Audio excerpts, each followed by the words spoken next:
printemps 2020, l'ensemble des élèves, des étudiants et des étudiantes ont été confrontés à une situation inédite, le fait de devoir suivre des enseignements à leur domicile. Les travaux qui portent sur le développement de l'enseignement à distance, du distanciel, etc., posent souvent la question de l'efficience de ce type d'enseignement. Dans mon cas, j'essaie de décaler un petit peu la focale et d'étudier plutôt en quoi le travail scolaire à distance renforce, reproduit les inégalités sociales. Donc décaler en étudiant plutôt du côté des élèves, plutôt que du côté des enseignants et des enseignants. Je m'appelle Johan Selponi, je suis sociologue et je vais vous développer mon argumentation dans deux parties. Premièrement, le travail scolaire à distance constitue un travail qui consiste à accumuler du capital scolaire, des ressources, de la reconnaissance professorale, mais surtout des diplômes et des certifications. Contrairement à une idée qui est parfois répandue, l'ensemble des parents d'élèves sont convertis à cette nécessité d'accumuler du capital scolaire. Il n'y a pas de démission parentale, y compris chez les parents les moins bien dotés en ressources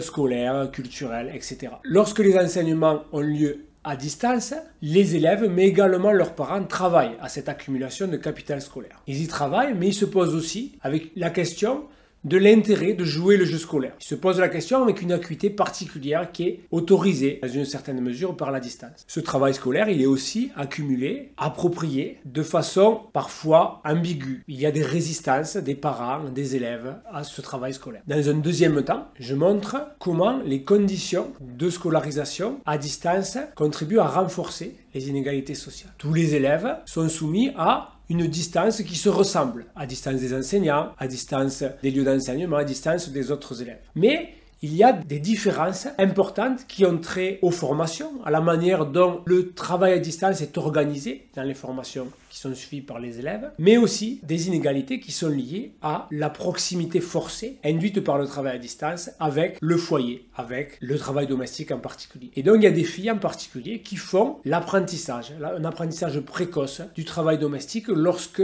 elles sont censées suivre des enseignements à distance. En conclusion, mon travail invite à analyser le travail scolaire à distance comme une contribution à la reproduction de l'ordre social en étudiant deux dimensions: les conditions de scolarisation et les dispositions à l'égard du travail scolaire.